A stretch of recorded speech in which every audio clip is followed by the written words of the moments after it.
Welcome back everyone, it's Charlie. This is going to be my new Venom 2 Carnage and Spider-Man Easter eggs video. Some new Venom 2 trailer scenes seemingly made it online recently featuring the Carnage symbiote, so there's obviously a bunch of Easter eggs and references we'll break down.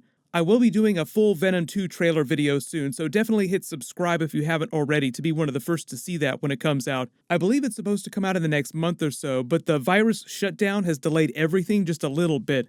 Thankfully, they finished filming Venom 2 before the big shutdown, and they've just been editing the movie and doing special effects remotely.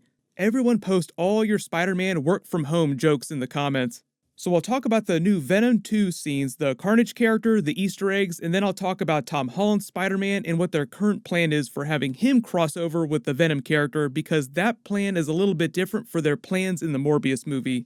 Just breaking this all down top 5 WTF style, starting with number 5. If you didn't see it, some footage that seems like it's from the Venom 2 trailer made it online recently. Some of it seems real, some of it seems fake, so I'll try to make it clear what I think is real and what I think is fake. This first scene is of the Carnage symbiote, obviously. It's hard to tell if the symbiote has already bonded to Cletus Cassidy. It seems like it's reaching out in the form of a hand with the really elongated blade-like fingers that Carnage has in the comics, even though the symbiotes can still form any shape that they want when they're not bonded to anyone. This scene seems a little more legit, so if you wondered why Sony would allow stuff like this to get out, you may remember just a couple months ago, Sony purposefully allowed some Morbius scenes to leak out right before it released the official Morbius trailer as part of an early viral marketing campaign to just get people excited about the idea of Spider-Man showing up, because one of the scenes that leaked out was that wall picture of Spider-Man's costume with Morbius walking by it. Obviously that worked because everybody went crazy for a while before they released the official trailer, and then sure enough, the scene showed up in the trailer. So it seems like Sony might be doing the same thing for Venom 2, and right now we're actually way beyond the time frame when Sony originally was dropping trailers for the first Venom movie, so they should be dropping trailers for Venom 2 really soon, if not right now. So it just seems like they're capitalizing on more viral marketing for Venom 2 before they drop the official trailer. This scene actually seems like the Carnage symbiote has bonded with Cletus Cassidy, because you kind of have to go based on the rules for symbiotes they established in the first Venom movie, and in that movie, the symbiotes who had not bonded to anyone mostly just existed as piles of goo that oozed around. Once they bonded to different people, each of the different ones, including Venom, started forming more aggressive shapes, the symbiote blades, sharpened teeth. There isn't a lot of context for where and when this scene is happening in the movie. Normally you see bars and you think prison, but based on what the Morbius movie is setting up for Venom 2, it seems like they're trying to speed up the whole process of Cletus Cassidy breaking out of prison and going after Eddie Brock. In the movie version of Cletus Cassidy, they establish is just a psychopath who's obsessed with Eddie Brock. It's implied they have some kind of history together, maybe Eddie's journalism helped put Cletus behind bars.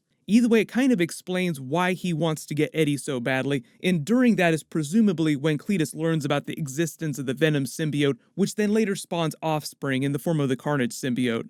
So number 4, there's a scene of a very large cathedral they filmed scenes at for the movie that shows up in this footage. The whole concept of Venom in a cathedral should ring all the nostalgia bells for anyone who grew up reading Spider-Man comics and that original Venom origin story as well. Even Tobey Maguire's Spider-Man 3, which kind of tried to keep its Venom origin story as close as possible to the comic book origin story. They changed the Venom origin story in the first Venom movie, so it's no surprise that they changed the Carnage origin story a little bit too, so that it all makes sense. But it seems like they're at least trying to keep it as familiar as possible, so it seems like they might be giving Carnage some of the aspects of the original Venom origin story.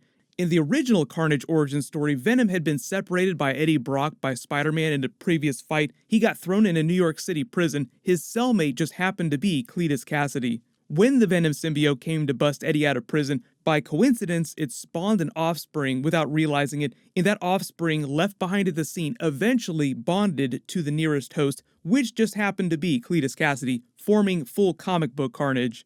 The whole reason why they created the Carnage character in the comics is because they wanted to turn Venom into more of an anti-hero and team him up with Spider-Man briefly, so they needed a threat that was bigger and crazier than Venom. Obviously, they're also kind of using that for eventual Venom Spider-Man crossover and team up, because Venom in the movies is supposed to be an anti-hero. Number 3, this is just a regular scene of Cletus Cassidy after he's gotten the Carnage symbiote, walking around in plainclothes form. Notice that he's got the short hair now, buzzed off that bad wig, thank you very much. He's wearing a red and yellow Hawaiian shirt, pretty obviously to color code him red for Carnage red. The symbiotes can make themselves look like anything, any type of clothing that they want or armor. But the way they played that in the first Venom movie is that Eddie would just wear his normal street clothes around and the Venom symbiote would just unfurl itself around his whole body when they needed to fight. So the symbiote wasn't making itself look like his jacket or anything like that. There were a couple scenes of them filming Cletus in this outfit recently where federal agents were attempting to open fire on him in the middle of the street. Based on the way the stunt double is moving with his arms splayed out all wide, the Carnage symbiote seems like it just manifests around him like a meat shield eating all those bullets. And even though most people think of comedy when they think of Woody Harrelson, like he just did the Zombieland sequel with Ruben Fleischer, who's the person who directed the first Venom movie, which is probably the reason why Woody Harrelson was selected as their version of Carnage. He's also really great at playing those creepy, intense characters. Think really deep Oliver Stone cuts, natural-born killers, Woody Harrelson. And talk about even deeper Marvel cuts, Robert Downey Jr., Mr. Iron Man himself, was also in that movie. So a lot of these other big action scenes that don't involve the Venom symbiote, where he's just out by himself and the police are trying to apprehend him, you have to think of it as being a crazy twist on all the scenes in the Venom movie where he got the symbiote, but he didn't know what was going on yet. Like he's in his apartment just freaking out, and it just starts to automatically help him when the goons come to get him. Only because it's the Carnage symbiote, it's just way more vicious. I am interested to see how they try to do this as PG-13 versus being a rated R Venom movie. Carnage is one of those really hard characters, but he's not like Toxin level hardcore. I know a lot of you are hoping that they do the Toxin symbiote at some point. They did tease a long time ago when they were making the first Venom movie that they were hoping to get to a bunch of other iterations of the Venom symbiote, and Toxin is just the next step after Carnage. Then number 2, there are a couple other trailer scenes that some of you asked me about that I think are actually fake. There's a scene of a file with Cletus Cassidy's name on it. It says case number, but just has a stamp listing 2018, the year the first Venom movie came out. The reason I think this is fake is because if it were real, it would probably have an actual case number instead of a date stamp.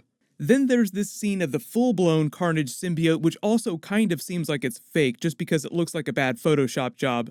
What I'm hoping they did with the Carnage symbiote is that they actually made it look quite a bit different from the Venom symbiote. Obviously, it's going to have to be based on some of the design language of the symbiotes, just different enough in composition and form from the Venom symbiote so that it doesn't look like they totally phoned it in, copy-pasted the Venom symbiote, and just color-swapped it red.